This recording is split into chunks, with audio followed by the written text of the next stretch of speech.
करण सोनिया के बेहद करीब खड़ा था और वो उसकी परफ्यूम की खुशबू में मदहोश होती जा रही थी। सोनिया हमेशा से ही अपनी जिंदगी में एक प्यार करने वाला राजकुमार चाहती थी, जो कि उससे बेइंतहा प्यार करे, उसके सभी नखरे उठाए, उसकी सभी फरमाइश पूरी करे। मगर आज तक उसे ऐसा कोई नहीं मिला था। फिर जब से उसने तारा और निहाल को साथ देखा था, वो फिर से सपने देखने लगी थी। सोचने लगी थी कि शायद उसकी जिंदगी में भी कोई राजकुमार आए, और अब करण को देखकर इस रेल की पटरी की तरफ चल पड़ी थी। वैसे देखने में करण ग्रोवर काफी हैंडसम था। ऊंचा कद, सांवला रंग, डार्क आईज और टोन बॉडी। सोनिया तो जैसे उसमें खोती जा रही थी। यह सब कुछ करण भांप चुका था। उसने सोनिया के आगे अपना हाथ मिलाने को बढ़ाया और बोला, मेरा नाम करण है। सोनिया ने वैसे ही खोए हुए जवाब दिया, और मेरा नाम सोनिया है। मेरी बेस्ट फ्रेंड शीतल और तारा मुझे सोना भी कहती हैं, तो आप भी मुझे प्यार से सोना ही बुला सकते हैं। सोनिया की आवाज़ सुनते ही अचानक करण के दिमाग की घंटी बजी, और उसे स्ट्राइक हुआ कि उसने इस लड़की को निहाल की एंगेजमेंट पार्टी में देखा था। तारा और शीतल का नाम आते ही वो समझ गया कि जरूर इस लड़की का तारा से कोई ना कोई कनेक्शन है।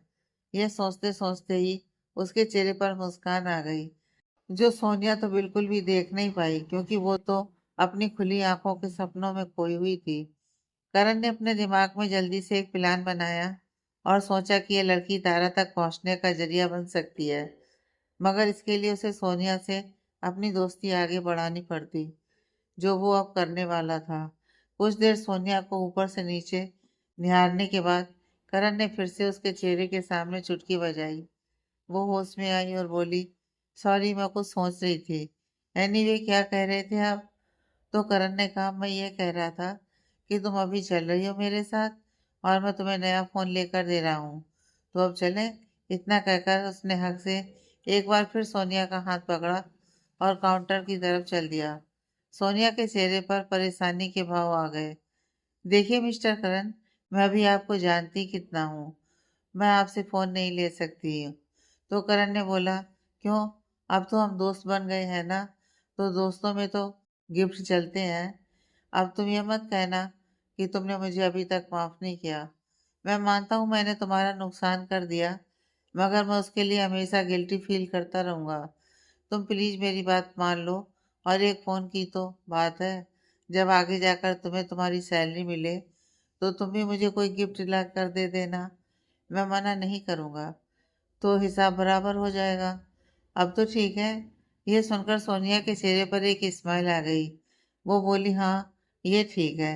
उसके बाद करण ने सेल्स पर्सन को लेटेस्ट आईफोन दिखाने के लिए कहा। सोनिया बोली, तुम इतना महंगा फ़ोन मेरे लिए ले रहे हो? तो करण ने कहा, हाँ, क्यों, इसमें क्या प्रॉब्लम है? तो सोनिया बोली, ये बहुत ज़्यादा महंगा है। मैं तुम्हें बदले में इतना महंगा गिफ्ट कभी नहीं दे पाऊंगी। जिस पर करण ने सोनिया की कमर में हाथ रख उसे अपने करीब खींच लिया, और बेहद प्यार से उसके कान में बोला, तो कोई बात नहीं, अब मैं तो तुम्हें यही गिफ्ट दूंगा, मेरी एक परफेक्ट सी दोस्त के लिए। एक परफेक्ट गिफ्ट। वो जानता था कि सोनिया उसके छूने से रिएक्शन दे रही थी। कहीं ना कहीं वो यही चाहता था कि सोनिया को बेवकूफ़ बनाकर अपने प्यार के जाल में फंसाए और तारा तक पहुंचे। सोनिया तो बस एक अलग ही दुनिया में पहुंच चुकी थी। उसने अपनी पसंद का रंग सिलेक्ट किया और कुछ ही देर में अपना फोन चालू करवाकर शोरूम से बाहर आ गई। जैसे ही वो लोग शोरूम से बाहर आए, तो करण ने उसकी तरफ मुड़कर पूछा, हे सोना, क्या तुमने लंच किया? जिस पर सोनिया बोली, नहीं, अभी नहीं, टाइम ही नहीं मिला, घर जाकर देखूंगी। करण ने एक बार फिर से उसका हाथ थाम कर बोला, चलो साथ लंच करते हैं। क्या खाना पसंद करोगी तुम? सोनिया कुछ ना बोल पाई, बस आंखें फाड़ फाड़ कर अपने उस हाथ की तरफ देखती रही, जिसे करण ने कसकर पकड़ रखा था और खींचते हुए उसे फूड कोर्ट की तरफ ले जा रहा था। फूड कोर्ट पहुंचकर करण ने पूछा, तो बताओ मुझे, तुम्हें सबसे ज्यादा खाने में क्या पसंद है? जिस पर सोनिया ने आंखें चमकाते हुए कहा, मुझे पिज्जा बहुत पसंद है। तो करण ने कहा, एज यू विश मैडम, आज हम पिज्जा ही खाएंगे। कुछ देर बाद करण और सोनिया लंच करके मॉल से बाहर निकल चुके थे। तो करण ने कहा, अगर तुम बुरा ना मानो, क्या मैं तुम्हें तुम्हारे घर ड्रॉप कर सकता हूँ? तो सोनिया ने कहा, नहीं, कोई ज़रूरत नहीं है, मैं कैब करके चली जाऊंगी। करण एक बार फिर से बोला, ऐसे कैसे मेरे होते हुए तुम कैब करके चली जाओगी? चलो गाड़ी में बैठो, मैं तुम्हें घर ड्रॉप कर देता हूँ। सोनिया ने हाँ में सिर हिलाया और जाकर गाड़ी में बैठ गई। करण सोनिया के साथ बेहद पोलाइट और अपनेपन से बात कर रहा था, या यूं कहें कि दिखावा कर रहा था। वो कुछ ज्यादा ही स्वीट और केयरिंग बनने की कोशिश कर रहा था, जिससे सोनिया उसके लिए हर बढ़ते पल के साथ पागल हुई जा रही थी और अपने मन में उसके लिए सपने बुनती जा रही थी, इस बात से अनजान कि करण की असलियत क्या है, उसका सोनिया से दोस्ती बढ़ाने का मकसद क्या है।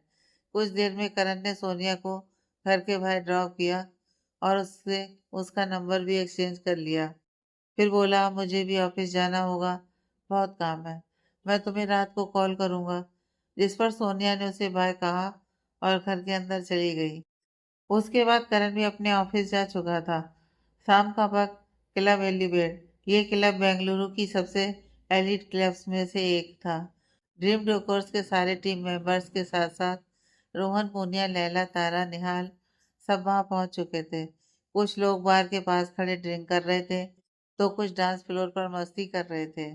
जैसा कि आप जानते ही हैं, हमारे निहाल जनाब, वो तो बस एक एक्सप्रेशनलेस फेस लेकर बार के पास ही चेयर पर बैठे थे और सभी को देख रहे थे। वहीं तारा, लैला, नैना और रोहन के साथ डांस फ्लोर पर थी। निहाल की नज़र बीच बीच में तारा पर जा रही थी। उसका बहुत मन कर रहा था कि तारा को अपने पास बुलाए और कुछ वक्त उसके साथ बिताए, मगर तारा को सबके बीच इतना खुश और हंसता देख निहाल ने उसे एंजॉय करने दिया। वो जानता था पिछले बीते दिनों तारा काफी परेशान रही, तो आज वो उसको खुलकर एंजॉय करने देना चाहता था। तभी क्लब में नैना और तनिष्क की एंट्री हुई। नैना सीधे जाकर निहाल के गले लग गई। नैना की इस हरकत को देख तनिष्क के माथे पर त्योरियां चढ़ गईं। उसे निहाल से कोई परेशानी नहीं थी, मगर नैना का बार बार यूं निहाल के करीब जाना उसे अच्छा नहीं लगता था। वो जानता था कि नैना ने बहुत साल निहाल का इंतजार किया था और कहीं ना कहीं उसे लगता था कि शायद वो आज भी निहाल से प्यार करती है। निहाल ने नैना के कंधे से पकड़कर खुद से अलग किया और खींचकर बोला, क्या कर रही हो तुम नैना? थोड़ा आराम से। जिस पर नैना चिढ़ते हुए बोली, अरे फ्रेंड्स तो ऐसे ही मिलते हैं ना, और तुम यहाँ पर एक साइड में क्यों बैठे हो? चलो आओ चलकर सबके साथ एंजॉय करें। जिस पर निहाल ने कहा, तुम जानती हो मुझे डांस करना खास पसंद नहीं है, इसलिए तुम ही जाओ, तनिष को भी साथ ले जाओ। अब की बार तनिष आगे बढ़कर बोला, हाँ आओ ना जान, चलो चलकर डांस करते हैं। और वो नैना का हाथ पकड़कर उसे डांस फ्लोर की तरफ ले गया। निहाल की नज़र जैसी डांस फ्लोर पर पड़ी, तो उसकी तारा कहीं भी नजर नहीं आई। उसने अपनी नजरें घुमाकर आसपास देखा, तो उसे तारा कहीं भी नहीं दिख रही थी। वह जैसे ही तारा को ढूंढने के लिए थोड़ा आगे बढ़ा, तो देखा एक साइड के कॉर्नर टेबल पर तारा, पूनिया और लैला साथ मिलकर शॉट लगा रही थी और रोहन उन तीनों को चीयर कर रहा था। यह देखकर निहाल को गुस्सा तो बहुत चढ़ा। वो तेज कदमों से उनकी तरफ बढ़ गया। उसने वहां जाकर रोहन के कंधे पर हाथ रखा और उसे अपनी तरफ घुमाते हुए बोला, ये क्या कर रहा है यार तू? जिस पर रोहन बोला, अरे देख इन तीनों की कंपटीशन हो रही है कि कौन सबसे ज्यादा शॉट लगाएगी, फिर भी अपने पैरों पर खड़ी रहेगी। देख यार, बड़ा मजा आ रहा है। जिस पर निहाल ने दांत पीसते हुए उसे कहा, तेरा दिमाग खराब है? अगर इनमें से किसी की भी तबीयत खराब हुई तो जिम्मेवारी हमारे पर आएगी। रोहन हंसते हुए बोला, तू टेंशन मत ले यार, मुनिया को तो मैं संभाल लूंगा और तारा को संभालने के लिए तू है ही। निहाल की नजर उन तीनों लड़कियों पर गई, जहां 5 शॉट के बाद ही लैला तो सिर पकड़कर साइड में बैठ गई। तारा और पूनिया अभी भी एक एक कर शॉट लगा रही थी, तो निहाल उनके बीच में आते हुए बोला, दैट्स इट इनफ। ये सुनते ही वो दोनों सहमी नजरों से निहाल की तरफ देखने लगी। जिस पर पूनिया ने कहा, क्या यार निहाल, इतने टाइम बाद पार्टी करने आए हैं तो क्यों रंग में भंग डाल रहा है? अभी तो मैं सिर्फ 6 शॉट लगाए हैं, 4 या 5 और लगा सकती हूँ। देख मैं अभी भी खड़ी हूँ। जिस पर निहाल ने उसके हाथ से शॉट का गिलास लिया और नीचे टेबल पर जोर से पटक दिया। पटकते हुए कहा, नो पूनिया। ये सुनकर पूनिया का मुंह बन गया और वो गुस्से में जाकर लैला के साइड में बैठ गई। अब निहाल तारा की तरफ मुड़ा और अपने हाथ बांधते हुए उसके सामने खड़ा हुआ और उसे बुरी तरह से घूरने लगा। निहाल को खुद पर घूरता पाकर तारा ने अपनी बत्तीसी दिखाई। वो बोली, तो लगता है आज की विनर मैं ही हूँ। देखो, मैंने 8 शॉट लगाए पर अभी भी खड़ी हूँ। इतना कहकर एक कदम पीछे को लड़खड़ाई तो निहाल ने आगे बढ़कर उसे कमर से थाम कर खुद के करीब कर लिया और बोला, सही से खड़ी तो हो नहीं पा रही हो और खुद को विनर बता रही हो। तारा ने अपने दोनों हाथ निहाल की गर्दन पर कस दिए और उसके बेहद करीब आकर उसके कान में बोली, तुम्हें लगता है मुझे चढ़ गई है। ये सुन निहाल की हंसी छूट गई और तारा के करीब जाकर उसके कान में बोला, लग नहीं रहा यही सच है कि तुम्हें चढ़ गई है। हालत देखो अपनी। कहते हुए उसके होंठ तारा के कान को छू रहे थे। तारा ने निहाल के कंधे पर सिर रखा और बोली, पार्टी तो अभी बाकी है ना, चलो चलकर डांस करें।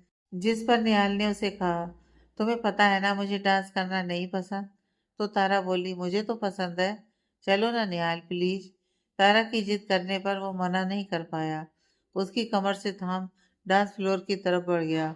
म्यूजिक चेंज हो चुका था और एक स्लो रोमांटिक सॉन्ग चल रहा था। इस पर कुछ कपल्स डांस फ्लोर पर स्लो डांस कर रहे थे। तारा के दोनों हाथ निहाल की गर्दन पर कसे हुए थे और निहाल के दोनों हाथ तारा की कमर पर।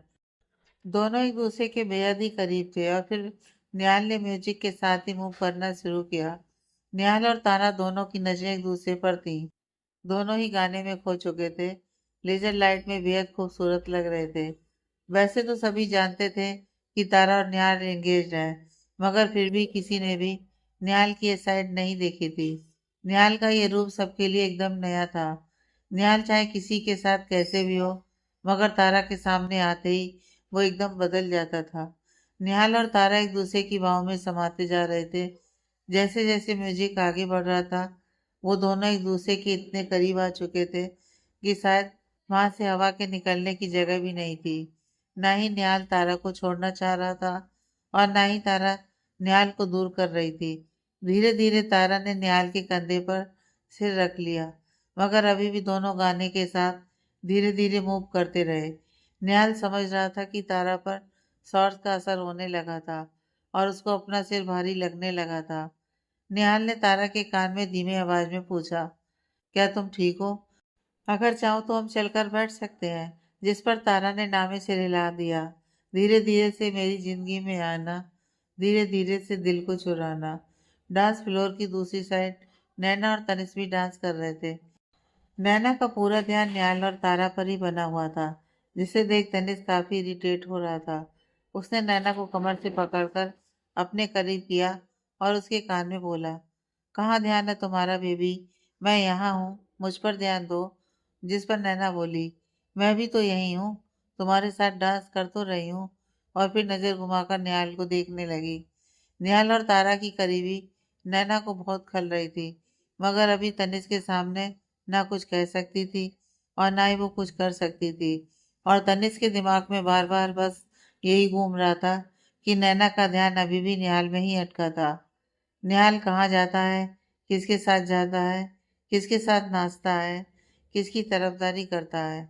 और ये बात तनिष्क के आपे से बाहर होने लगी थी। कुछ ही देर में तनिष्क ने कहा, बस अब मैं थक गया हूँ, घर चलना चाहिए। इतना कहकर उसने नैना का हाथ पकड़ा और तेज कदमों से क्लब से बाहर जाने लगा। नैना उसके पीछे पीछे चलते चलते बोलने लगी, इतनी जल्दी क्या है तनिष्क? अभी तो हम कुछ देर पहले आए हैं, तुम्हें इतनी जल्दी घर क्यों जाना है? कुछ देर और रुको। जिस पर तनिष्क ने कहा, नहीं हम अभी घर जाएंगे। नैना ने अपना हाथ छुड़ाने की कोशिश की तो तनिष्क ने उसके हाथ पर अपनी पकड़ और मजबूत कर ली। जैसे ही वो क्लब के बाहर आकर रुके तो तनिष्क ने वैलेट से अपनी गाड़ी मंगवाई। नैना तनिष्क से खींचते हुए बोली, क्यों इतनी जल्दी जल्दी जाना है तुम्हें? कितना मजा आ रहा था। तो तनिष्क भी चिल्लाते हुए बोला, क्या मजा आ रहा था तुम्हें? निहाल को देखकर मजा आ रहा था। तो जाओ ना, निहाल के साथ ही डांस करो और उसके आसपास ही मंडराओ। फिर तुम्हें मेरे साथ आने की कोई जरूरत नहीं है। यह सुनते ही नैना का रंग उड़ गया। वो अपने बचाव में बोलने लगी, ये तुम कैसी बातें कर रहे हो? ऐसा कुछ भी नहीं है। निहाल सिर्फ मेरा एक पास्ट था और अब वो मेरा सिर्फ एक दोस्त है। और हम साथ काम करते हैं, इससे ज्यादा और कुछ भी नहीं है। जिस पर तनिष्क ने कहा, तुम क्या सोचती हो, क्या मैं अंधा हूँ? मैं बहुत दिनों से तुम्हें नोटिस कर रहा हूँ। तारा और निहाल को साथ देखकर तुम किस तरीके से जलती हो और कैसे तुम्हारा पल में मूड बदल जाता है। तो मुझ पर तो ध्यान ही नहीं देती। आजकल तुम्हारा सारा ध्यान सिर्फ उस निहाल के आसपास ही रहता है। अगर तुम्हें अभी भी निहाल के पास वापस जाना है तो तुम जा सकती हो। जिस पर नैना घबरा गई और बोली, नहीं नहीं, ऐसा कुछ नहीं है। मैं निहाल के पास वापस क्यों जाऊंगी? मैंने तो तुमसे एंगेजमेंट की है ना। अगर मुझे निहाल के पास वापस जाना ही होता तो मैं तुमसे एंगेजमेंट क्यों करती? ऐसा कुछ नहीं है। अभी तुम गलत सोच रहे हो। इतना कहकर वो आगे बढ़ी और तनिष्क के गले लग गई। तनिष्क को उसकी किसी बात पर विश्वास तो नहीं हो रहा था, पर वो भी ज्यादा कुछ कहना नहीं चाहता था, इसीलिए उसने भी उसे हक कर लिया। उन दोनों की गाड़ी आई और वो बैठकर अपने घर की तरफ निकल गए। क्लब में जैसे ही सॉन्ग खत्म हुआ, निहाल ने तारा से कहा, आओ कुछ देर बैठते हैं। उसकी कमर में हाथ रख उसे सोफे की तरफ ले जाने लगा। निहाल ने ले जाकर तारा को एक सोफे पर बिठाया और बोला, यहीं बैठी रहना, हिलना मत। मैं तुम्हारे लिए पानी लेकर आता हूँ। इतना कह वो बार एरिया में पानी लेने चला गया। अभी तारा को जाने क्या सूझी, वो अपनी जगह से खड़ी हुई और आंखें टिमटिमाते हुए आसपास देखने लगी। उसे कुछ ही दूर पर लैला और पूनिया हंस हंस कर बातें करती दिखाई दी, तो तारा भी उनकी तरफ चल दी। वहां पहुंचकर पूनिया बोली, तुम कहाँ थी अब तक? जिसका जवाब तारा ने दिया, मैं तो निहाल के साथ डांस कर रही थी। तुमने देखा नहीं मुझे? यह सुनकर लैला ने बड़ी बड़ी आंखों से उसे देखते हुए, क्या तुम निहाल के साथ डांस कर रही थी? इम्पॉसिबल। तुम जानती हो निहाल को डांस करना बिल्कुल पसंद नहीं है। ऐसा हो ही नहीं सकता। लगता है तुम्हें चढ़ गई है। जिस पर तारा बोली, क्या चढ़ गई है, चढ़ गई है। सब कह रहे हैं मुझे कोई चढ़ी नहीं है। अगर तुम कहो तो मैं अभी तुम्हें 3 शॉट और मार कर दिखा सकती हूँ। तारा ने डींगे हाँकते हुए कहा। बस फिर क्या था। पूनिया, लैला, तारा फिर से शॉट मारने लग पड़ी। निहाल जब तक पानी लेकर सोफे की तरफ आया तो देखा तारा वहां से नदारद हो चुकी थी। उसने आसपास नजर घुमाई तो वहां दूर खड़ी पूनिया और लैला के साथ फिर से शॉट्स लगाए जा रही थी। यह देखकर निहाल को बहुत गुस्सा आया। उसने सिर पकड़ लिया और बोला, ये लड़की पागल करके छोड़ेगी मुझे। वो उनके टेबल के पास आया और कड़क आवाज में बोला, क्या हो रहा है? ये रोहन कहाँ है? पूनिया, तुम्हें तो रोहन लेकर गया था ना, रोहन कहाँ है? पूनिया बोली, मुझे क्या पता। मैं तो कब से यहाँ पर तारा और लैला के साथ मजे कर रही हूँ। आओ तुम भी हमें ज्वाइन करो। जिस पर निहाल ने उसे घूरते हुए कहा, कोई जरूरत नहीं है। और तारा, तुम चलो मेरे साथ। अब तुम सीधा घर जाओगी। यह सुनते ही तारा ने मासूम बच्चे जैसा फेस बनाया और बेहद ही प्यार से निहाल के करीब जाकर बोली, सब कह रहे हैं मुझे चढ़ गई है। मुझे क्या सच में चढ़ गई है? तो निहाल ने कहा, नहीं, मुझे तो ऐसा नहीं लगता। और चलो मैं तुम्हें घर ड्रॉप करके आऊंगा। तारा उसका हाथ पकड़कर रोकते हुए बोली, पर मैं तो घर नहीं जा सकती। अगर मेरी बूजी को पता चला कि मैंने ड्रिंक की है तो आज मेरी बहुत पिटाई होगी। कहते कहते उसने रोनी सूरत बना ली। तो निहाल ने पूछा, तुम घर नहीं जा सकती तो फिर कहाँ जाओगी? और तुमने ऐसा पीने से पहले क्यों नहीं सोचा? हे भगवान, कहाँ फंस गया मैं। और पुण्य, तुम बस करो ये शॉट। चलो तुम सबको घर छोड़कर आता हूँ मैं। चलो मेरे साथ। जैसे ही निहाल की डांट सुनी तो लैला और पूनिया ने अपने हाथ में पकड़े शॉट के गिलास वापस टेबल पर रख दिए और मायूस बच्चों की तरह मुंह लटका लिया। अब कहाँ तो निहाल को एक तारा के साथ डील करना था, अब उसके साथ पूनिया और लैला भी वही थी।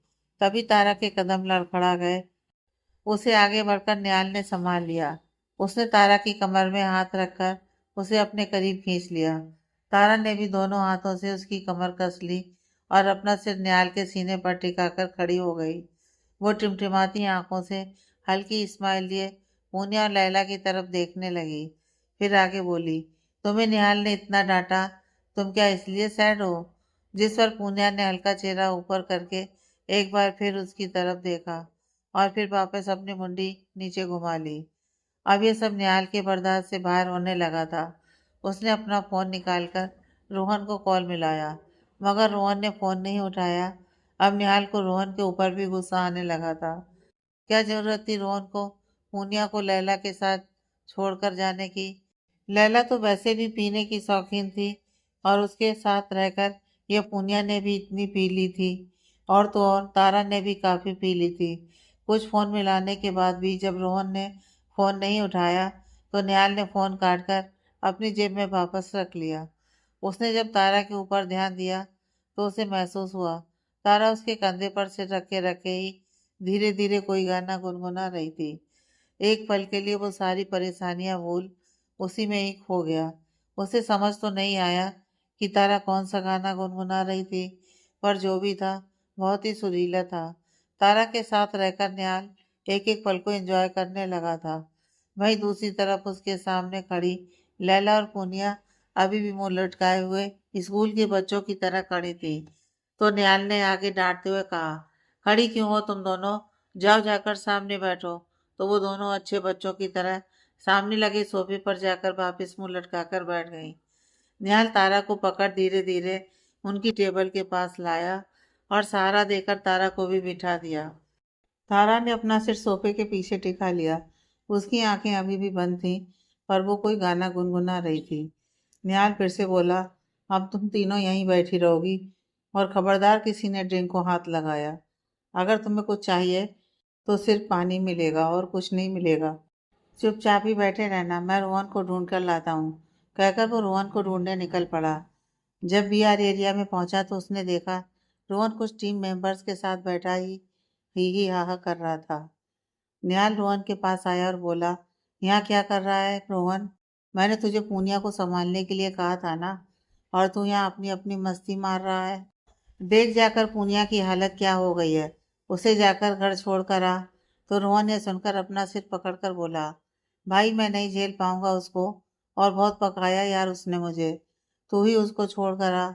निहाल बोला, मेरे को संभालने के लिए तारा ही भारी पड़ रही है, और अब तू पूनिया को भी मेरे सिर पर डाल दे। ऐसा बिल्कुल नहीं होगा। तू ही जाएगा लैला को और पूनिया को उनके घर वापस ड्रॉप करके आएगा।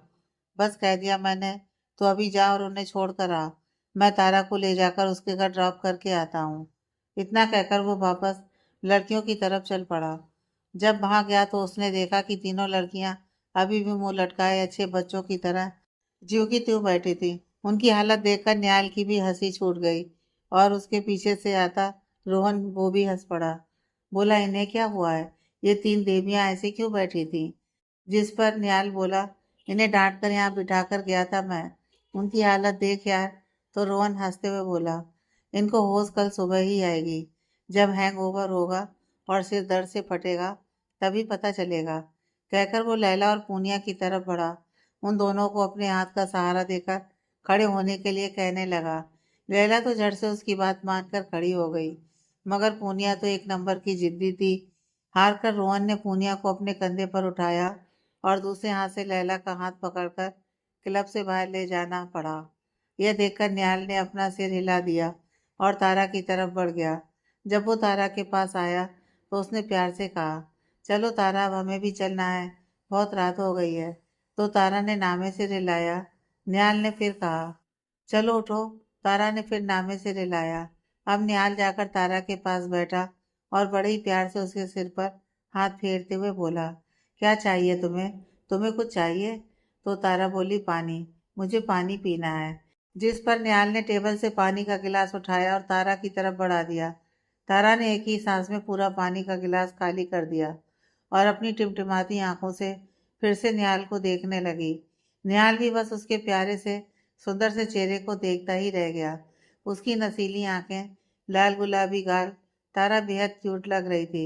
निहाल खुद को और कंट्रोल ना कर पाया और आगे बढ़कर तारा के चिक्स खींचते हुए बोलने लगा, कितनी क्यूट हो तुम, क्या क्या करती रहती हो। चलो अब घर चलें। निहाल का बहुत मन कर रहा था कि तारा को किस कर ले, मगर तारा की हालत देख निहाल ने खुद को कंट्रोल कर रखा था। तारा फिर से बोली, पर मैं अपने घर नहीं जा सकती। मेरी बूजी ने देखा ना आज तो मैं बहुत पिटूंगी। जिस पर निहाल ने पूछा, तो फिर मैं तुम्हें कहाँ ले जाऊं तारा? तारा ने उसके सीने पर सिर रख लिया और बेहद प्यार से बोली, तुम मुझे अपने ही साथ रखना। तुम्हारे साथ मैं सेफ फील करती हूँ। ये सुनकर निहाल को बहुत अच्छा लगा। उसने कहा, ठीक है, तुम चलो मेरे साथ। तारा फिर से बोली, तुम रहोगे ना मेरे साथ? निहाल ने कहा, हाँ मैं तुम्हारे साथ ही हूँ। अब चलें? उसने पकड़कर तारा को उठाया। तारा 2 ही कदम चली थी कि निहाल को लगा कि अब वो और नहीं चल पाएगी। वो आगे बढ़ा और उसे ब्राइडल स्टाइल में उठाकर क्लब से बाहर ले आया। निहाल ने तारा को लाकर गाड़ी में बैक सीट पर लिटा दिया और खुद ड्राइविंग सीट पर आकर गाड़ी ड्राइव करने लगा। तारा पूरी तरह बेहोश तो नहीं थी, अभी भी उसे कुछ कुछ होश था, पर उस पर एक अलग ही सरूर छाया हुआ था। वो गाने गुनगुनाती हुई गाड़ी की बैक सीट पर लेटी हुई थी और निहाल रियर व्यू मिरर से बार बार उसी पर नजर रख रहा था। कुछ ही देर में निहाल तारा को अपने साथ ओबराय मेंशन ले आया था। घर पहुंचकर उसने तारा को अपनी गोद में उठाया और सीधा ग्लास हाउस की तरफ बढ़ गया। पूल एरिया क्रॉस करते हुए उसे रास्ते में बॉबी दिखा। तारा को इस हाल में देख पहले तो बॉबी घबरा गया और वो भागते हुए निहाल के पास आया। क्या हुआ मिस्टर निहाल, सब ठीक है ना? क्या मैं कुछ मदद करूं? मिस तारा को क्या हुआ? क्या ये ठीक है? निहाल ने उसे शांत रहने का इशारा किया और बस इतना कहा, सब ठीक है, तुम फिक्र ना करो। तारा अब तक आधी नींद में जा चुकी थी। जैसे तैसे संभालते हुए निहाल उसे घर के अंदर लाया और सीधा गेस्ट रूम में ले जाकर बेड पर लेटा दिया। जैसे ही उसने तारा को बेड पर लेटाया तो उसने महसूस किया कि तारा ने उसकी शर्ट अपने दोनों हाथों की मुट्ठी में कसकर पकड़ रखी थी, जैसे कि वो कहीं उसे छोड़कर भाग न जाए। निहाल ने तारा के हाथों से उसकी मुट्ठियां खोलने की कोशिश की, मगर तारा की पकड़ बहुत मजबूत थी। वो उसकी शर्ट छोड़ ही नहीं रही थी। निहाल ने आगे बढ़कर प्यार से उसके सिर पर हाथ फेरा और बोला, मैं यही हूँ तारा, तुम्हारे पास। तो तारा आधी नींद आधे नशे में फिर से बोली, तुम कहीं मत जाना, तुम मुझे छोड़कर कहीं मत जाना। जिस पर निहाल ने कहा, हाँ मैं तुम्हें छोड़कर कहीं नहीं जाऊंगा, मैं यहीं हूँ तुम्हारे पास। तो तारा बोली, तुम झूठ बोल रहे हो, कुछ ही दिनों में तुम तो मुझे छोड़कर जाने वाले हो ना? यह सुनकर निहाल तारा का चेहरा देखता ही रह गया। अब उसे समझ में नहीं आ रहा था कि आगे क्या कहे। तारा आगे बोली, मुझे पता है मैं तुम्हारे लिए टेम्परेरी हूँ और वो नैना परमानेंट, पर मुझे तुम बहुत अच्छे लगते हो। यह सुनकर निहाल के चेहरे पर स्माइल आ गई। निहाल ने आगे बढ़कर तारा के माथे पर किस किया और बेहद धीमी आवाज में बोला, मुझे भी तुम बहुत अच्छी लगती हो। तारा बोली, तो फिर तुम मुझे मत छोड़ो। तुम मुझे क्यों छोड़ रहे हो? निहाल फिर से निशब्द हो गया। उसके मन में बहुत कुछ चल रहा था, पर वो कह नहीं पा रहा था। उसका बिल्कुल मन नहीं था तारा को आज, कल या कभी भी छोड़ने का। पता नहीं कैसे वो ये सब कह ही नहीं पा रहा था। निहाल बोला, मैं नहीं छोड़ रहा तुम्हें, मेरा बस चले तो मैं तुम्हें कभी कहीं छोड़कर नहीं जाऊं। यह सुनकर तारा के फेस पर छोटी सी स्माइल आ गई और उसने अपनी अधखुली आंखें पूरी तरह से बंद कर ली। निहाल वहीं उसके पास बैठा धीरे धीरे उसके सर पर थपकी देता रहा और कुछ ही देर में तारा गहरी नींद में सो चुकी थी। निहाल ने बेहद ही आराम से तारा की मुट्ठियों से अपनी शर्ट छुड़वाई और सीधा खड़ा हुआ। उसने आगे बढ़कर तारा के सैंडल उतारकर नीचे रखे। उसने एक नज़र घुमाई तो देखा तारा ने काफी हैवी लूप इयररिंग्स पहने हुए थे। वो आगे बढ़ा और बेहद सॉफ्ट टच के साथ उसके इयररिंग्स उतारने लगा। उसने तारा के इयररिंग्स उतारकर साइड टेबल पर रख दिए, फिर तारा के माथे पर किस किया और उसके होठों पर छोटी सी किस की। उसे ब्लैंकेट से कवर करके भारी मन से अपने रूम की तरफ चला गया। अगली सुबह निहाल को सुबह जल्दी उठने की आदत थी, तो वो अपने रूटीन के हिसाब से जल्दी उठा और अपने घर में ही बने जिम में वर्कआउट करके गेस्ट हाउस की तरफ बढ़ गया। जब उसने गेस्ट हाउस का दरवाजा खोलकर देखा तो पाया कि तारा अभी भी गहरी नींद में सो रही थी। उसने आगे बढ़कर तारा के सिर पर हाथ फेरा तो तारा हल्का सा कसमसाई मगर उठी नहीं।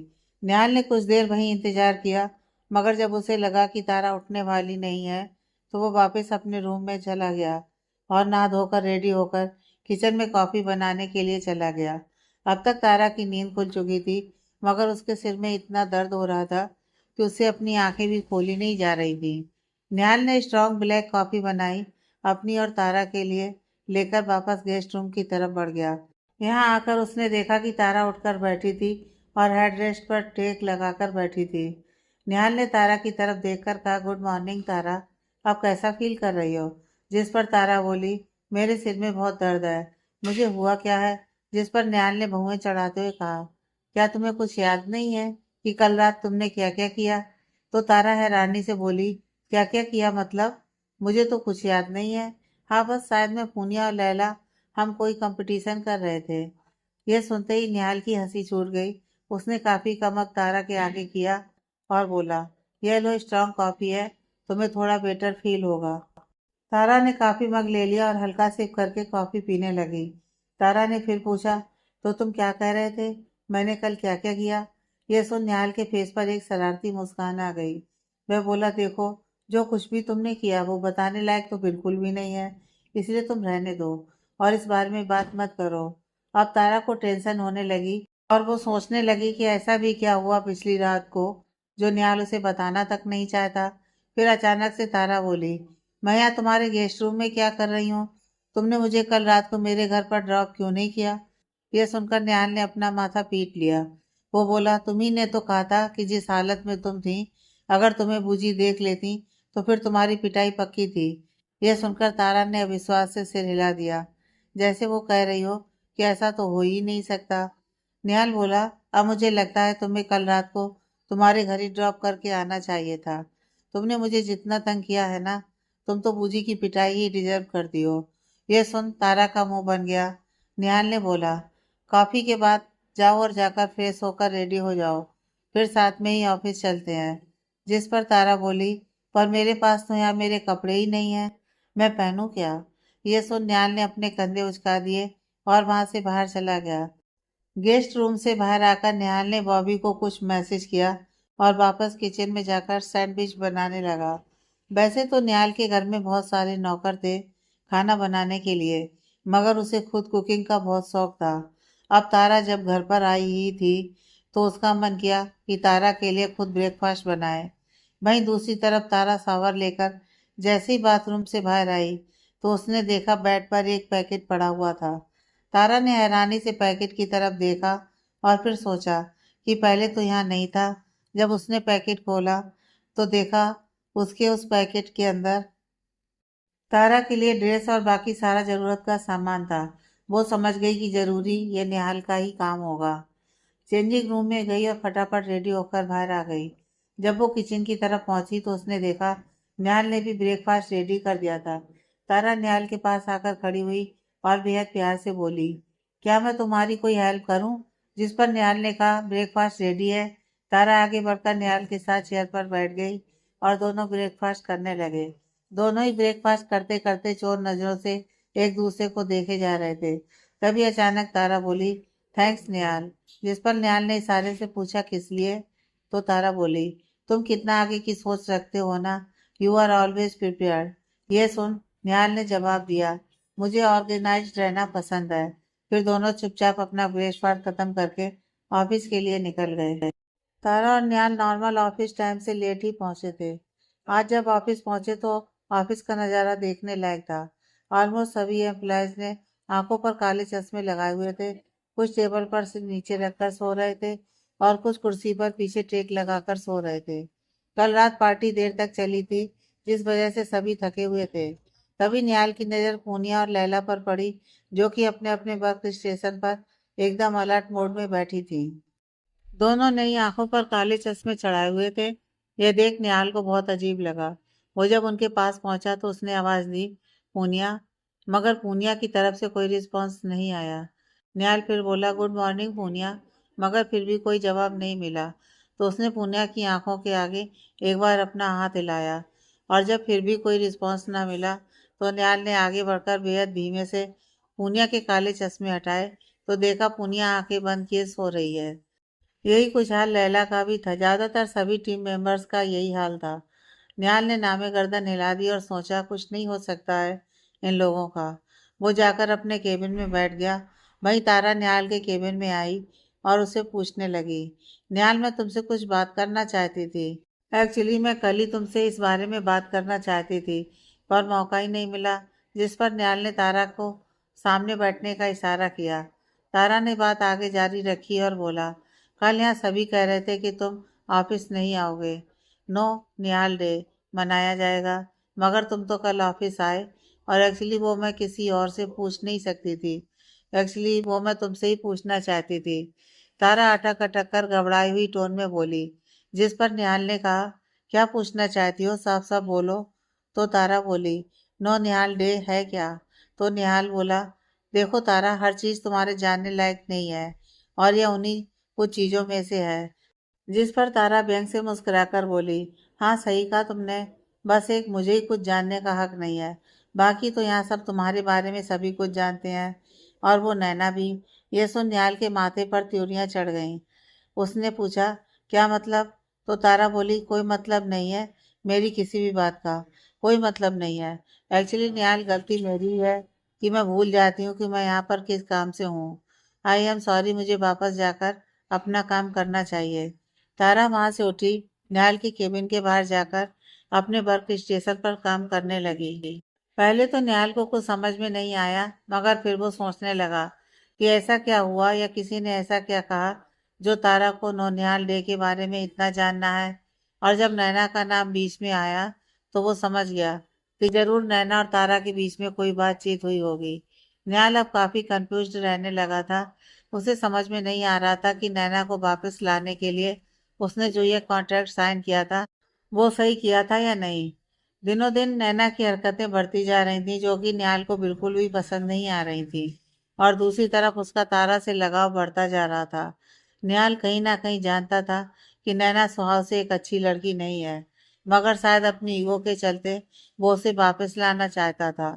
वजह सिर्फ इतनी थी कि नैना ने उसे रिजेक्ट किया था। यही सोचते सोचते उसे पिछले कुछ दिनों में नैना की हुई हरकतें याद आने लगीं, और एक बार फिर उसका गुस्सा बढ़ने लगा। उसने अपना फोन उठाकर नैना को कॉल लगाया। वो पूछना चाहता था कि नैना ने उस प्रेस रिपोर्टर का पता किया कि नहीं, जिसने ये सारी खबर मीडिया के सामने लाई थी। निहाल इस हरकत को आसानी से भूलने वाला नहीं था। वहीं दूसरी तरफ आज होल्डिंग कंपनी में तनिष्क नैना के ही केबिन में बैठा था। जब निहाल ने नैना को कॉल किया तो तनिष्क ने भी निहाल का कॉल आता देखा और इशारे से नैना से पूछने लगा कि ये क्यों कॉल कर रहा है। जिस पर नैना बोली, हो सकता है कोई ऑफिशियल वर्क हो, हम साथ काम करते हैं तनिष्क, तुम इस तरीके से बात बात पर शक नहीं कर सकते। जिस पर तनिष्क दांत पीसते हुए चुप रह गया। नैना ने कॉल उठाई। दूसरी तरफ से निहाल ने पूछा, नैना, मैंने तुम्हें एक काम दिया था कि उस प्रेस रिपोर्टर का पता करो जिसने वो फोटो अखबार में छपवाई थी। क्या तुमने पता लगा लिया? जिस पर नैना बोली, नहीं, अभी मुझे कुछ पता नहीं चल पाया, मैं कोशिश कर रही हूँ, मुझे बस तुम कुछ वक्त दो। जिस पर निहाल चिल्लाते हुए बोला, कितना वक्त चाहिए तुम्हें नैना, कितना वक्त? ये सारा रायता तुम्हारा ही फैलाया हुआ है, जितना जल्दी हो सके अपना ही रायता समेटो, नहीं तो मुझसे बुरा कोई नहीं होगा, कहकर उसने फोन पटक दिया। नैना ने भी निहाल की बात सुनकर फोन रख दिया। तो तनिष्क ने पूछा, यह निहाल इतना चिल्ला क्यों रहा था? तो नैना बोली, वो उस दिन प्रेस में जो निहाल और तारा के कॉन्ट्रैक्ट की फोटो आई थी, उसी से रिलेटेड बात है। निहाल चाहता है कि मैं पता लगाऊं प्रेस रिपोर्टर तक वो फोटो आई तो आई कैसे। यह सुन तनिष्क ने अपना सिर पकड़ लिया और सोचने लगा। नैना ध्यान से तनिष्क के सभी एक्सप्रेशन देख रही थी। उसने आगे बढ़कर पूछा, तनिष्क, क्या तुम कुछ जानते हो इस बारे में? क्योंकि निहाल ने मुझे बताया कि वो फोटो उन दोनों से लीक नहीं हुई और ना ही वो कॉन्ट्रैक्ट की फोटो मेरे पास थी। तो क्या कहीं तुम? इतना कहकर नैना चुप हो गई। तनिष्क ने सिर ऊपर उठाकर नैना की तरफ देखा और बोला, देखो नैना, मुझे नहीं पता सच क्या है क्या नहीं।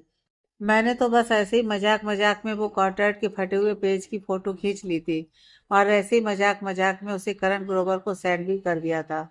अब वो मेरा इतना अच्छा दोस्त है, तो हम बस वो कॉन्ट्रैक्ट को देखकर हंसी मजाक कर रहे थे। ये सुनते ही नैना के होश उड़ गए।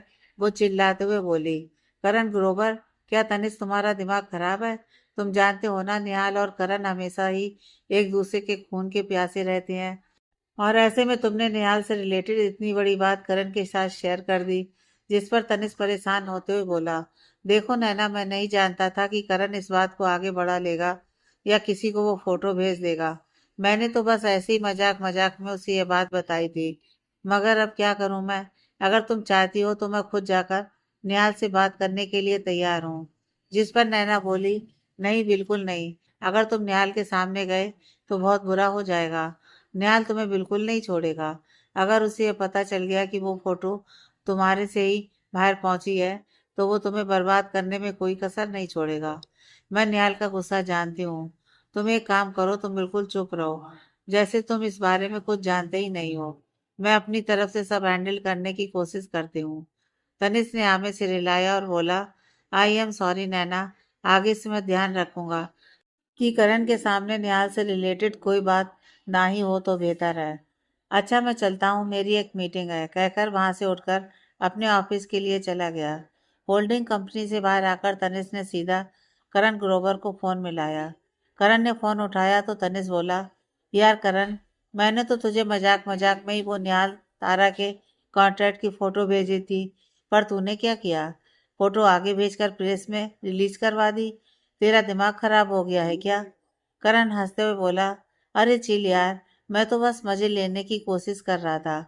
अब तू तो जानता ही है, मैं और निहाल बचपन से ही लंगोटिया दुश्मन है। तो जब इतनी बड़ी खबर मेरे हाथ लगी तो मैं ऐसे कैसे उसे जाने दे सकता था? मुझे तो फायदा उठाना ही था ना। यह सुन तनिष्क को बहुत गुस्सा आया और बोला, देख करण, तू मेरा बिजनेस पार्टनर भी है और दोस्त भी, मगर ये जो कुछ भी तूने किया बिल्कुल ठीक नहीं किया, कहकर उसने फोन रख दिया। तनिष्क नहीं जानता था कि उसकी और करण की अभी जो फोन पर बात हुई वो सारी की सारी बातें करण ग्रोवर ने रिकॉर्ड कर ली थी। तनिष्क ने तो गुस्से में फोन काट दिया, मगर दूसरी तरफ करण ग्रोवर के चेहरे पर डेविल स्माइल आ गई। नैना को पता चल चुका था कि कॉन्ट्रैक्ट की फोटो तनिष्क से ही बाहर गई थी, मगर वो चाह कर भी कुछ नहीं कर सकती थी और किसी भी कीमत पर निहाल को पता नहीं लगने दे सकती थी। इसलिए उसने निहाल से बस यही कहना बेहतर समझा कि वो पूरी कोशिश कर रही है, मगर खबर छापने वाली रिपोर्टर को ढूंढ नहीं पा रही है। वहीं दूसरी तरफ निहाल ने अपने और लोगों को भी इस काम में लगाया हुआ था। वो इस बार आसानी से इस बात को जाने नहीं देने वाला था। वो किसी भी कीमत पर उस रिपोर्टर को ढूंढकर उस पर मानहानि का दावा करने वाला था। निहाल और तारा की हुई बहस के बाद तारा ने एक चुप्पी साध ली थी। वो निहाल से सिर्फ काम के बारे में ही बात करती थी, नहीं तो अपने में ही बिजी रहने की कोशिश कर रही थी। तारा की ये चुप्पी निहाल को बहुत खल रही थी। ऐसे ही पूरा दिन खत्म हुआ। शाम को जब सभी एम्प्लॉयज अपने अपने घर जाने लगे तो तारा ने निहाल के पास आकर पूछा, मैंने आज का सारा काम खत्म कर दिया है, क्या मैं भी घर जा सकती हूँ? जिस पर निहाल ने सिर उठाकर तारा की तरफ देखा और देखता ही रहा। जब कोई जवाब नहीं दिया, तारा भी बस चुपचाप उसे ही देखती रही। दोनों के बीच बिल्कुल शांति पसरी हुई थी। काफी देर तक यूं ही चुप रहने के बाद निहाल ने कहा, क्या तुम मुझसे नाराज हो? जिस पर तारा ने नामे से हिलाते हुए कहा, नहीं, मैं किसी से नाराज नहीं हूँ। नाराज होने की वजह भी नहीं है और तुमसे मेरा नाराज होना बनता भी नहीं है। तुम्हारी अपनी जिंदगी है, तुम जो चाहे जैसे चाहे कर सकते हो। निहाल चुपचाप तारा की सभी बातें सुनता रहा और एकटक उसको देखता रहा।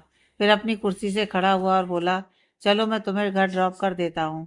जिस पर तारा बोली, नहीं, इसकी कोई ज़रूरत नहीं है, मैं खुद चली जाऊंगी, तुम अपना काम कर लो, कहकर वो चली गई।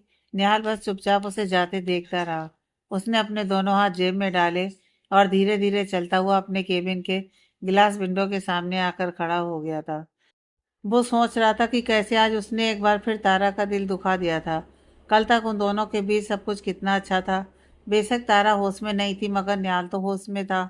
उनके क्लोज मोमेंट्स शायद तारा को याद नहीं थे, मगर निहाल को तो पल पल की पूरी याद थी। उनका वो क्लोज डांस, फिर तारा का निहाल की बाहों में सिमट कर खड़े रहना, और फिर रात को उन दोनों के बीच की बातचीत। निहाल को सब कुछ बहुत अच्छे से याद था। वो सोच रहा था कि कैसे वो अपने गुस्से पर काबू नहीं कर पाता। तारा के सवाल गलत नहीं थे। निहाल को उन्हें अलग तरीके से हैंडल करना चाहिए था, मगर गुस्से में आकर वो किसी को कुछ भी कह देता था। यही उसकी सबसे बड़ी कमजोरी थी। तारा कैब लेकर अपने घर पहुंच चुकी थी। घर पहुंचकर उसने शावर लिया और कपड़े चेंज कर किचन की ओर बढ़ गई। किचन में उसने अपने लिए एक अच्छी सी ग्रीन टी बनाई और जाकर अपने टेरेस में लगे झूले पर बैठ गई। तारा के दिमाग में भी वही सब बातें चल रही थीं। उसे लग रहा था कि शायद उसके सवाल ने निहाल को अपसेट कर दिया था, और यह भी हो सकता है कि जरूर कोई ऐसी बात या कोई ऐसा गहरा राज था जिसकी वजह से निहाल उस दिन सभी से दूर रहता था, न किसी से मिलता था, न बात करता था। तारा ने सोचा कि अब वो दोबारा निहाल से इस बारे में कभी नहीं पूछेगी। वो उसकी पर्सनल स्पेस में नहीं घुसना चाहती थी। पिछली रात का उसे कुछ कुछ याद था।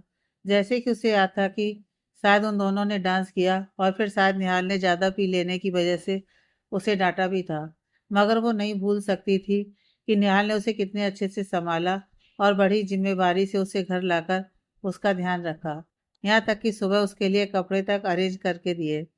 यही सब सोचते सोचते उसके फेस पर एक प्यारी सी स्माइल आ गई।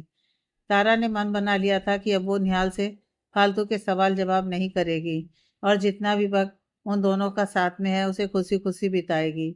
ऐसे ही दिन बीत गया। अगली सुबह निहाल तारा को पिक करने अपने समय से फ्लावर शॉप पहुंच चुका था। तारा भी उसी के इंतजार में बैठी थी। निहाल ने तारा को पिक किया और फिर वो उसे ले वापस ओबराय मेंशन की तरफ चल पड़ा।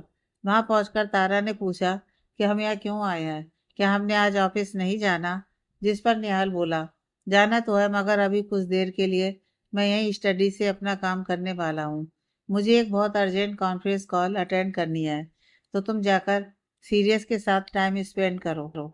उसके बाद हम सीधे ऑफिस जाएंगे। जिस पर तारा ने हाँ में सिर हिलाया और निहाल के साथ गाड़ी से उतरकर ग्लास हाउस की तरफ चल दी। निहाल सीधा अपने स्टडी रूम की तरफ गया और काम में बिजी हो गया। वहीं तारा पूल एरिया में घूमते घूमते गार्डन की तरफ आ गई, जहाँ सीरियस उसको देख उसकी तरफ भागता आया। कुछ देर वो दोनों वहीं बैठे एक दूसरे के साथ टाइम स्पेंड कर रहे थे। तभी वहाँ चेतना जी आई और हैरानी से तारा की तरफ देखने लगी। आज तुम सुबह सुबह यहाँ, क्या हुआ, कुछ काम था? जिस पर तारा ने बेहद तहजीब से उन्हें गुड मॉर्निंग विश किया और बोली, जी निहाल जी एक मीटिंग में है जो वो स्टडी रूम से अटेंड कर रहे हैं, तो मुझे यहीं वेट करने के लिए कहा। इसके बाद हम ऑफिस चले जाएंगे। जिस पर चेतना जी ने हाँ में सिर हिलाया और वहीं गार्डन में लगे चेयर पर बैठ गई। उन्होंने भाभी से अपने लिए स्ट्रांग कॉफी लाने को कहा। वो बीच बीच में अपना सिर दबा रही थी, तो तारा ने पूछा, क्या आप ठीक हैं? आपकी तबीयत ठीक नहीं लग रही है। जिस पर चेतना जी बोली, हाँ कल से ही मुझे सिर में बहुत दर्द है। तारा ने फिर पूछा, क्या आपने कोई दवा ली? तो चेतना जी बोली, दवा असर नहीं करती, मुझे दर्द अक्सर रहता है, बहुत से डॉक्टर से इलाज करवाया मगर कोई फर्क नहीं पड़ा। अभी कुछ देर में ठीक हो जाएगा। तारा अपनी जगह से उठी और ठीक चेतना जी के पीछे जाकर खड़ी हो गई। वो बोली, अगर आप नाराज ना हो तो क्या मैं आपके सिर में मालिश कर दूं? आपको जरूर आराम मिलेगा। चेतना जी साइड से सिर ऊपर कर तारा की तरफ देखने लगी और हाँ में सिर हिला दिया। इस बात को कोई नहीं झुठला सकता था कि तारा में एक पॉजिटिविटी और अपनापन था जो कि सबसे अलग था। चेतना जी को तारा से कोई प्रॉब्लम नहीं थी, बस उनके दिल और दिमाग पर नैना ही छाई थी। अगर शायद निहाल की जिंदगी में कभी नैना नहीं आई होती तो वो निहाल की जिंदगी में तारा जैसी लड़की को ही पसंद करती। चेतना जी से हाँ सुन तारा बेहद हल्के हाथों से चेतना जी के सिर में मालिश करने लगी। तारा ने एक अलग ही तरीके से उनके सिर में कुछ नसों को प्रेस किया, जिससे उन्हें सिर दर्द में बेहद आराम मिला। कुछ ही देर में चेतना जी बोली, मेरा सिर दर्द तो पहले से काफी बेहतर है। थैंक यू बेटा, पर तुमने ये कैसे किया? ये कहते कहते उन्होंने तारा के दोनों हाथ अपने हाथ में पकड़ लिए और उसे अपनी तरफ लाते हुए बोली, आज तक मैंने कितने इलाज कराए पर कभी मेरा सिर दर्द नहीं गया, और आज तुम्हारी इस मालिश से मेरे सिर में इतना आराम है। तो तारा बोली, ये स्पेशल तकनीक है जिससे कुछ खास नसों को प्रेस कर सिर में दर्द से आराम मिलता है। ये मैंने अपनी बूजी से सीखी है। फिर उसके बाद तारा आगे बढ़ी और टेबल पर पड़े एक ब्लाइंड फोल्ड को उठा चेतना जी की आंखों पर बांध दिया। तो चेतना जी हैरानी से बोली, क्या कर रही हो तुम? तो तारा ने कहा, अब आपका इलाज शुरू किया है तो पूरा भी तो करना है। आप फिक्र ना करें, आपका सिर दर्द बिल्कुल ठीक हो जाएगा। मैंने आपको ब्लाइंड फोल्ड सिर्फ इसलिए पहनाया है ताकि आपकी आंखों को कुछ आराम मिल सके। जिस पर चेतना जी ने हाँ में सिर हिला दिया। वहीं गार्डन एरिया में बहुत सारे लेवेंडर के प्लांट्स लगे थे। तारा आगे बढ़ी और कुछ लेवेंडर के फ्लावर्स अपने हाथ में लिए चेतना जी की तरफ आई। उसने हल्के हाथ से वह लेवेंडर्स के फ्लावर्स को मसला और चेतना जी के नाक के सामने ले जाकर उनसे धीरे धीरे लंबी सांस लेने के लिए कहा। चेतना जी ने वैसे ही किया। तारा आगे बोली, ये लेवेंडर्स हैं, इससे आपकी एंजाइटी बिल्कुल ठीक हो जाएगी और आपको बहुत फ्रेश और लाइट फील होगा। लंबी लंबी सांस लीजिए। चेतना जी ने वैसा ही किया। कुछ देर में वो बोली, मुझे बहुत बेहतर फील हो रहा है तारा। थैंक यू सो मच बेटा, तुमने तो आज मेरी बहुत मदद कर दी। इस सिर दर्द को लेकर मैं कल से बहुत परेशान थी। तारा बोली, मैं आपको गार्डन में थोड़ी सी वॉक करवाती हूँ। उसने चेतना जी के दोनों हाथ अपने हाथ में पकड़े और वो अपनी जगह से उठकर धीरे धीरे गार्डन में आगे की तरफ बढ़ने लगी। चेतना जी ने अभी भी ब्लाइंड फोल्ड लगा रखा था। तारा आगे बोली, आप घबराए नहीं, मैं आपके साथ हूँ, आपको कुछ नहीं होगा। और इस तरीके से धीरे धीरे एक स्टेप वॉक करने से आपकी बॉडी एनर्जेटिक फील करेगी। जिस पर चेतना जी बोली, ठीक है चलो। तारा धीरे धीरे चलते चलते चेतना जी को पूरे गार्डन का एक चक्कर लगवाने के बाद ड्राइव वे की तरफ आ गई। तारा चेतना जी को चलाते हुए धीरे धीरे ड्राइव वे से मेंशन के गेट की तरफ बढ़ने लगी। उसने अभी भी चेतना जी का हाथ कसकर थामा हुआ था। तारा उनसे फूल और पौधों के बारे में बातें कर रही थी। उनसे पूछ रही थी कि उनकी पसंदीदा फूल कौन सा है और उन्हें उसमें क्या पसंद है, उनके पसंदीदा रंग क्या है। ऐसे ही इधर उधर की बातें करते करते तारा उन्हें मेंशन के गेट तक ले आई। चेतना जी को भनक तक नहीं लगी। उनका हाथ पकड़े तारा उन्हें मेन गेट से लेकर बाहर आ गई और मेन रोड पर साइड में खड़ी हो गई। जिस पर चेतना जी ने उससे पूछा, क्या हुआ तारा, तुम रुक क्यों गई? जिस पर तारा ने कहा, बस ऐसे ही, चलिए अब हम वापस बेंच की तरफ चलें। तो चेतना जी ने हाँ में सिर हिला दिया और तारा उन्हें लेकर वहीं से पलटकर मेंशन के अंदर जाने लगी। तभी वहां बॉबी आ गया। उसने देखा तारा चेतना जी का हाथ पकड़े धीरे धीरे उन्हें मेंशन के अंदर ला रही थी और यह देख वो हैरान रह गया। उसने अपने मुंह पर हाथ रख लिया और उसकी आंखें भर आईं। आज तकरीबन 15 सालों के बाद चेतना जी ने मेंशन के बाहर कदम रखा था। कुछ साल पहले वो काफी जबरदस्त डिप्रेशन का शिकार हुई थी और तब से ही कुछ बीमार रहने लगी थी। इसके बाद धीरे धीरे उन्होंने अपना आत्मविश्वास खो दिया और वो मेंशन के बाहर जाने से घबराने लगी। फिर अब ये हाल था कि वो मेंशन से बाहर कदम भी नहीं रखती थी। निहाल और बॉबी ने कई बार कोशिश भी की उन्हें अपने साथ मेंशन से बाहर ले जाने की, मगर मेंशन से बाहर कदम रखते ही उन्हें पैनिक अटैक होते थे और वो बेहोश हो जाती थी। इसलिए आज जब बॉबी ने उन्हें गेट से अंदर आते हुए देखा तो वो हक्का बक्का रह गया। जब तारा की नज़र बॉबी पर पड़ी तो उसने उसे चुप रहने का इशारा किया। तारा अभी भी चेतना जी का हाथ पकड़े धीरे धीरे उन्हें गार्डन की तरफ ले जा रही थी। कुछ देर में वो दोनों गार्डन में पहुंची और तारा ने ले जाकर चेतना जी को वापस कुर्सी पर बैठा दिया और उनका ब्लाइंड फोल्ड हटा दिया। तारा बोली, कैसी रही आपकी वॉक? क्या आपको अच्छा महसूस हो रहा है? जिस पर चेतना जी ने कहा, आज तुमने मुझे इतनी सुकून से वॉक करवाई, मुझे बहुत अच्छा महसूस हो रहा है, बहुत फ्रेश फील हो रहा है और मेरा सिर दर्द तो जैसे गायब ही हो गया है। उन्होंने बेहद प्यार से तारा के सिर पर हाथ फेरते हुए कहा, थैंक यू तारा। मैं आज तक समझ ही नहीं पाई कि क्यों सब तुमसे इतना अट्रैक्ट हो जाते हैं, पर अब समझ में आ रहा है कि तुम में कुछ तो बात है। तुम सच में बहुत स्पेशल हो। ये सुन तारा उनकी तरफ देख मुस्कुराई, फिर वहीं उनके पास बैठ गई। सीरियस भी उनके आसपास ही घूम रहा था। कुछ ही देर में निहाल अपनी मीटिंग खत्म करके आ गया और तारा को लेकर अपने ऑफिस चला गया। बॉबी मेंशन में ही बने टेक्निकल रूम की तरफ गया और वहां जाकर कुछ देर पहले का सीसीटीवी फुटेज निकाला, जिसमें तारा चेतना जी का हाथ पकड़कर उन्हें मेंशन से बाहर लेकर गई थी और फिर वापस भी ले आई थी। बॉबी को अभी तक अपनी आंखों पर यकीन नहीं हो रहा था। न जाने कितनी बार उसने वो वीडियो रिवाइंड कर करके देखी और खुशी में उसकी आंखें झिलमिला गईं। वो हंसते हुए बोला, मिस तारा, आप सच में स्पेशल हो। आज आपने वो कर दिखाया जो इतने सालों से कोई डॉक्टर ना कर पाया था। जब ये बात मिस्टर निहाल को पता चलेगी तो वो तो खुशी से पागल ही हो जाएंगे। उसने वो वीडियो अपने आईपैड में डाउनलोड कर ली और वहां से निकल गया। निहाल तारा को लेकर ऑफिस पहुंच चुका था, मगर इस बात से अभी तक अनजान था कि तारा ने आज चेतना जी को किस तरह से मदद की थी। पूरा दिन ऐसे ही काम में बीत गया। शाम के वक्त निहाल तारा के पास आया और बोला, क्या तुम बिजी हो? तारा झट से बोली, नहीं, बताओ, कुछ काम है? वो बोला, एक्चुअली मैं तुम्हें कहीं ले जाना चाहता हूँ। जिस पर तारा ने कहा, मतलब कहाँ ले जाना चाहते हो? तो निहाल ने कहा, वो एक सरप्राइज है तुम्हारे लिए। अगर तुम्हारा काम खत्म हो गया हो तो बाहर पार्किंग एरिया में आ जाना, मैं वहीं तुम्हारा इंतजार करूंगा। इतना कहकर वो बाहर पार्किंग एरिया की तरफ चला गया। कुछ ही देर में तारा ने अपना काम खत्म किया और वो भी पार्किंग की तरफ बढ़ गई। निहाल गाड़ी में बैठकर तारा का इंतजार कर रहा था।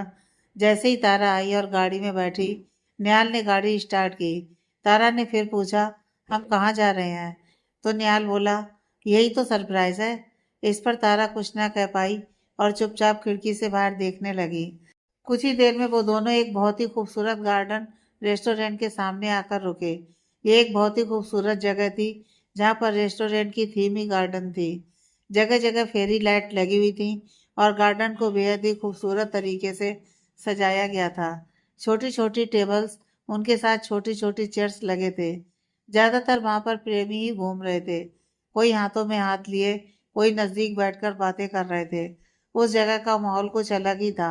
निहाल गाड़ी से उतरा और तारा की तरफ का दरवाजा खोला तो तारा भी बाहर आई। निहाल के पीछे पीछे उस गार्डन रेस्टोरेंट की तरफ चल दी। निहाल ने एक कॉर्नर टेबल ली और तारा को भी बैठने का इशारा किया। उसने अपने और तारा के लिए कॉफी ऑर्डर की। तारा बोली, ये तो बहुत ही खूबसूरत जगह है, मगर तुम मुझे यहाँ पर किस लिए लाए हो? ये तो शायद एक डेटिंग प्लेस है। देखो, हर तरफ प्रेमी जोड़े घूम रहे हैं। तुम्हें यहाँ नैना को लेकर आना चाहिए था, मुझे नहीं। तो तुम्हारा काम बहुत जल्दी बन जाता। निहाल बोला, तुम कहना क्या चाहती हो? जिस पर तारा बोली, निहाल, मेरी नैना से बात हुई थी और वो तुम्हारे पास वापस भी आने को तैयार है। सिर्फ तुम्हारी तरफ से पहल का इंतजार कर रही है। अगर तुम ये पहल कर दो तो वो तुम्हारे पास भागते हुए वापस आ जाएगी। जिस तरह की अटेंशन तुम मुझे दे रहे हो, तुम्हें बस वो अटेंशन ही नैना को देनी है। तारा की बात सुन निहाल कुछ ना बोला और उसने टेबल पर रखा तारा का हाथ थाम लिया। कहने लगा, जब मैं तकरीबन 12 साल का था तो एक बार मेरा बड़ा भाई बहुत ज्यादा बीमार हो गया। तब मम भी अपना काम संभालती थी। वो जानी मानी इंटीरियर डिजाइनर थी, जिसकी वजह से उन्हें अक्सर बाहर देश विदेश भी ट्रेवल करना पड़ता था। जब भाई बीमार हुए उस वक्त घर में मैं, मेरा भाई और मेरे डैडी थे। मगर भाई के बीमार होने के वक्त डैड ज्यादा कुछ मदद ना कर पाए। वो खुद अपने काम में इतने व्यस्त रहते थे। उन्होंने एक नर्स अपॉइंट कर दी और सोचा कि बस भाई भाई की देखभाल कर लेगी। मगर भाई की तबीयत दिन पर दिन बिगड़ती चली गई। जब अगले दिन तक भी भाई को तेज बुखार नहीं टूटा तो हार कर मैंने मम को कॉल करके भाई की हालत के बारे में बताया। जिस पर मम काफ़ी हैरान हुई, क्योंकि डैड ने उन्हें अभी तक कॉल करके भाई के बारे में कुछ भी नहीं बताया था। अगली ही फ्लाइट लेकर मम घर वापस पहुंच चुकी थी। उन्होंने बहुत कोशिश की, मगर भाई ठीक ही नहीं हो पाए और उनकी हालत बिगड़ती चली गई। हमने उन्हें खो दिया। मम को इस बात का काफ़ी गहरा सदमा लगा और उन्होंने यह बात अपने दिल पर लगा ली कि जब भाई बीमार पड़े तब वो हमारे पास नहीं थी। बस उसके बाद ही वो काफ़ी ज़्यादा डिप्रेशन में चली गई। धीरे धीरे उन्होंने घर से बाहर तक निकलना बंद कर दिया। दुनिया के जाने माने डॉक्टर से उनका इलाज करवाया गया और उन सभी ने यही कहा कि गहरे सदमे की वजह से वे घर से बाहर निकलने का साहस और कॉन्फिडेंस खो चुकी है। मेरे डैड ने भी सारा इल्जाम मेरी मॉम के सिर पर ही लगा दिया कि कैसे उनके कैरियर के चलते उनकी वजह से मैंने अपने बड़े भाई को खो दिया। मैंने बहुत कोशिश की कि मम को कभी घर से बाहर निकाल पाऊं, मगर हर बार उन्हें पैनिक अटैक आ जाते थे और वो बेहोश हो जाती थी। फिर धीरे धीरे मैंने वो कोशिश भी बंद कर दी।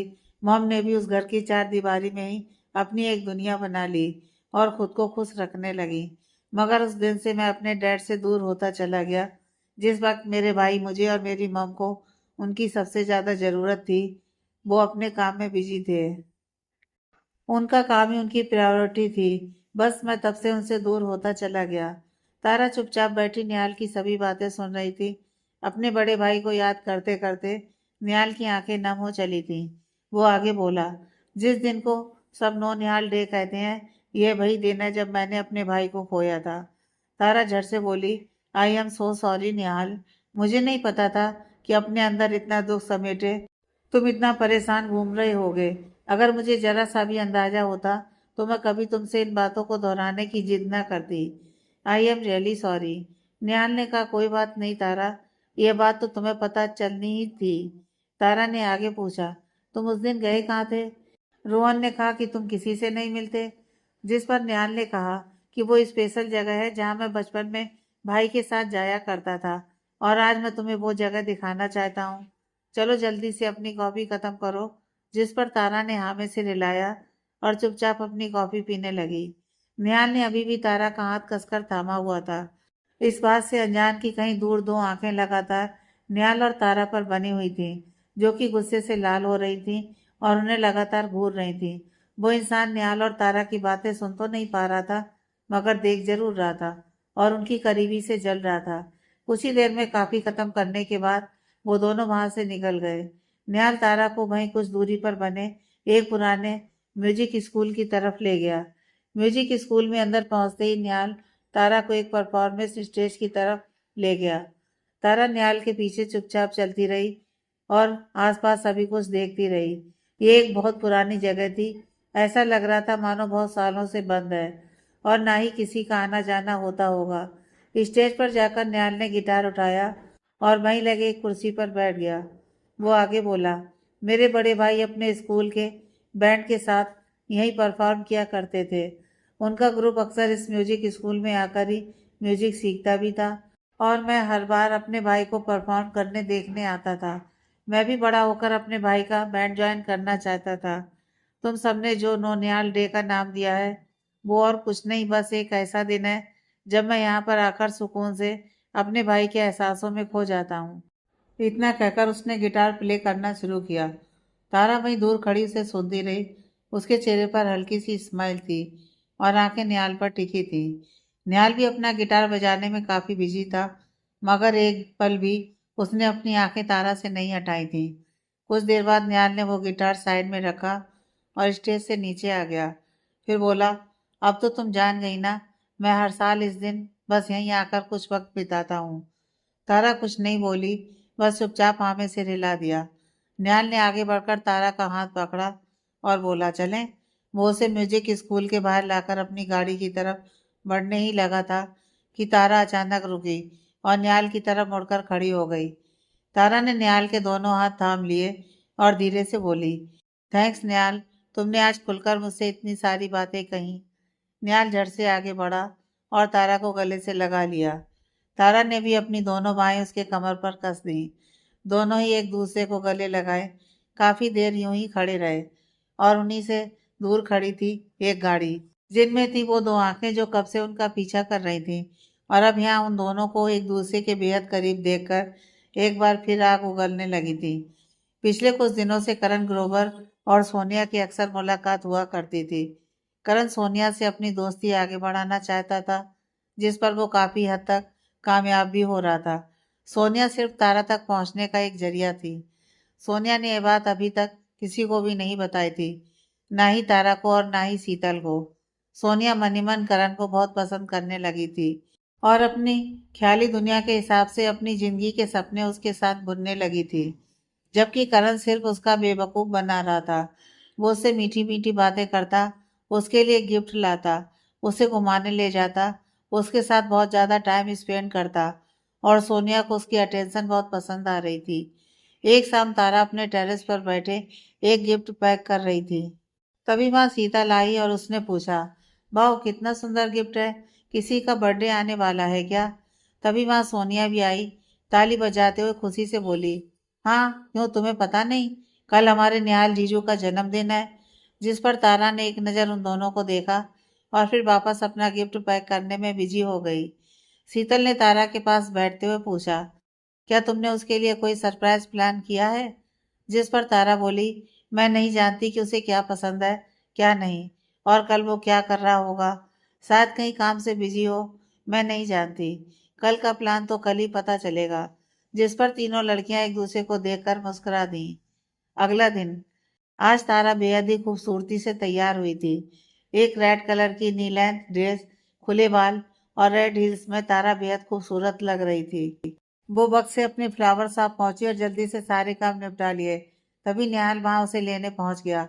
आज निहाल भी कुछ खास ही तैयार हुआ था, तो उन्होंने जब एक दूसरे को देखा तो बस देखते ही रह गए। निहाल ने तारा के पास आकर पूछा, आज तो तुम कह ढा रही हो, क्या कुछ खास है आज? जिस पर तारा ने अनजान बनते हुए कहा, आज नहीं तो, आज तो कुछ नहीं है। ये सुन निहाल का चेहरा उतर गया। वो उम्मीद कर रहा था कि तारा को उसका जन्मदिन याद होगा, तारा उसे फूल देगी या कम से कम एक बार गले ही लगा लेगी, पर यहाँ तो तारा को कुछ भी याद नहीं था। ये सोचकर निहाल अपना मायूस चेहरा लिए बोला, ऑफिस चले, लेट हो रहा है। तारा से उसके एक्सप्रेशन छुप ना पाए और वो दबी हंसी में बोली, हाँ हाँ चलो। तारा को शरारत सूझी और उसने सोचा, क्यों ना निहाल के थोड़े मजे लिए जाएं। ऑफिस पहुंचकर सभी अपने अपने कामों में लग गए। आज काफी सारी मीटिंग्स और बहुत सारे काम लाइन अप थे। तारा लैला के पास गई और उससे पूछने लगी, लैला तुम तो जानती हो आज निहाल का जन्मदिन है, तो मैं तुमसे पूछना चाहती थी कि वो अपना जन्मदिन कैसे मनाता है। जिस पर लैला बोली, मिस तारा, एक्चुअली निहाल सर को अपना जन्मदिन मनाना कुछ खास पसंद नहीं है। वो बस अकेले ही वक्त बिताते हैं। यहाँ देखिए, कहकर उसने एक टेबल की तरफ इशारा किया जहाँ पर बहुत सारे गिफ्ट का ढेर लगा हुआ था। छोटे छोटे से लेकर बड़े बड़े बहुत सारे गिफ्ट वहाँ पड़े थे। तारा ने सवालिया नजरों से लैला को देखा तो लैला बोली, सभी गिफ्ट्स निहाल सर के लिए ही आए हैं। उनके जन्मदिन पर कुछ एम्प्लॉयज की तरफ से, कुछ उनके दोस्तों की तरफ से और कुछ दूसरी कंपनी और क्लाइंट्स की तरफ से। मगर निहाल सर कभी भी कोई गिफ्ट अपने पास नहीं रखते। सभी गिफ्ट्स हम सभी लोगों में बांट देते हैं। एक तरह से कहा जा सकता है कि उन्हें अपना जन्मदिन मनाना पसंद ही नहीं है, शायद। जिस पर तारा ने पूछा, तो क्या तुमने कभी कोशिश भी नहीं की? तो लैला बोली, हाँ की थी ना। पिछले साल मिस नैना ने निहाल सर के लिए एक पार्टी रखी थी, वो भी उन्हें बिना बताए। कहने को वो उनके लिए सरप्राइज था, मगर जब निहाल सर को पता चला तो वो बहुत गुस्सा हुए और उन्होंने पार्टी में जाने से साफ मना भी कर दिया, जिसको लेकर मिस नैना और निहाल सर में बहुत झगड़ा भी हुआ था। यह सुन तारा का चेहरा उतर गया। उसने सोचा था कि लैला से कुछ इशारा मिले तो वो निहाल के साथ उसका जन्मदिन मना पाए, मगर यहाँ तो जब लैला से पता चला, उसके बाद उसने कुछ ना करना ही बेहतर समझा। वो नहीं चाहती थी कि जन्मदिन वाले दिन निहाल का मूड खराब हो या बिन बात के उसे गुस्सा आए। उसने आमे से रिलाया और वापस अपने काम करने लगी। आते जाते निहाल बहुत देर से तारा को ही देख रहा था, मगर उसे समझ में नहीं आ रहा था कि सुबह से खिली खिली तारा एकदम मायूस बैठे अपना काम क्यों कर रही थी। तभी निहाल ने मीटिंग रूम में एक मीटिंग बुलाई और सभी के सामने अपने नए प्रोजेक्ट के बारे में डिस्कशन करने लगा। उसने बताया कि किस तरह उन्होंने अपने एक दुबई के क्लाइंट के लिए स्पेशल कस्टमाइज चंदेलियर्स बनाए हैं और उनका वो डिज़ाइन पास भी हो गया है। निहाल ने उन्हें बताया कि अब वो अपनी कंपनी के ब्रांड के नीचे उसकी मैन्युफैक्चरिंग शुरू करेंगे। उसके बाद निहाल ने उस प्रोजेक्ट की अलग अलग जिम्मेवारी अलग अलग लोगों को सौंप दी। फिर वो बोला, आज की तारीख में हमें इस प्रोडक्ट के पेटेंट और अप्रूवल करके उसे रजिस्टर करवाना होगा। जिस पर तारा झट से बोली, हाँ ये काम मुझे आता है, ये तो मैं आसानी से करवा दूंगी। यह सुन निहाल ने सवालिया नजरों से उसे देखने लगा और फिर पूछा, आर यू श्योर, तुम्हें यह काम आता है? तारा ने हाँ में से रिलाया, बोली, यस आई एम श्योर, मैं कर लूंगी। तुम सभी फाइल्स मुझे दे दो। निहाल ने सभी फाइल्स तारा को थमा दी और कहने लगा कि तुम अभी इस काम के लिए चली जाओ। बाहर मेरी गाड़ी और ड्राइवर तुम्हें पेटेंट ऑफिस तक ले जाएंगे।